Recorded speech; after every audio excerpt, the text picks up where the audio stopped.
seeking strength for your heart to withstand life's tests. This is a big one. Every day we're tested. Sometimes the tests are small, sometimes the tests are big. But let's talk about big tests. What are some big tests in life? Call them out. Death is a big, death in the family, death of a loved one, death of a friend. Other tests? Money related, money problems, sickness, illness, sure. Failure, disappointment, you know. But exam is not it is a test. Yeah. Natural disaster, also an exam on Friday. Family and kids can be a test. Relationships can be tests, right? We can have trouble with our parents sometimes. We can have trouble with spouses, trouble with siblings, trouble with friends. Isolation can be a test. You feel lonely. You feel like nobody understands you. You feel everybody hates you. Addiction can be a test, sure. Now, the idea here is these tests, when people are going through a hard time, what do they need? Again, call it out. Comfort, solace, support, someone to talk to, someone to vent to.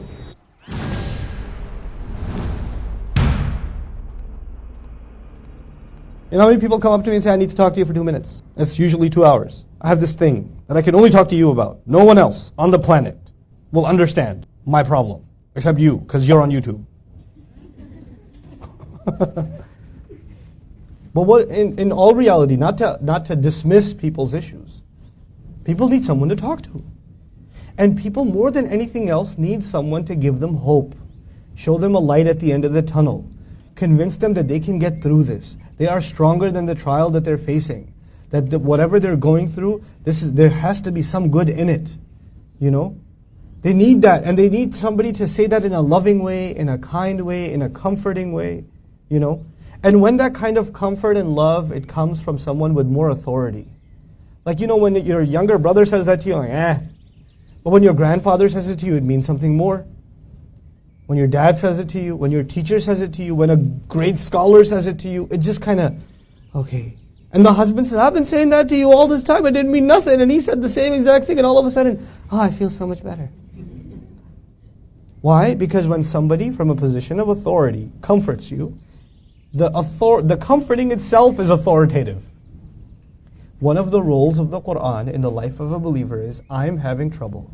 I need someone to comfort me. And guess what is going to comfort you?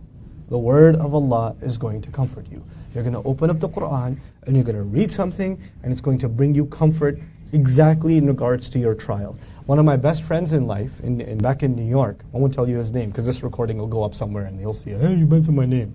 So I'm not going to tell you his name. But he's from Bayshore, Long Island.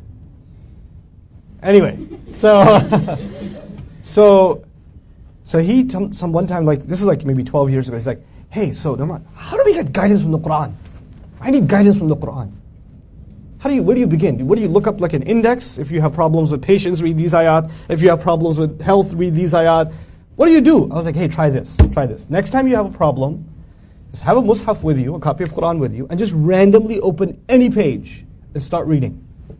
But read with the intention that you're looking for Allah to give you comfort, to give you guidance. This is guidance to the heart. Just read. See what happens. 2 weeks in a row, every night I meet him at Isha. Hey, yo bro, it worked again. Yo man, it worked again. It was crazy.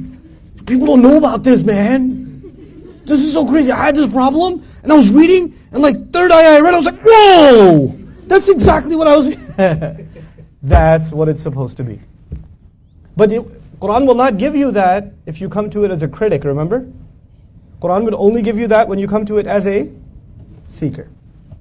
Oh, it'll give you comfort. It'll become your companion. And that salah will be therapy. That salah will be, you could go see a counselor, and then you could go talk to Allah. And Allah will talk to you. It'll become a thing of beauty. That's really, when you can learn Quran, you can internalize it, you can understand a lot of Quran. When you really taste Quran is when this therapy happens. And a lot of times this therapy happens in the middle of salat. Those are the most beautiful moments in a believer's life. When those moments happen, when the ayah hits you like a lightning bolt about the exact problem you were having, that's a high.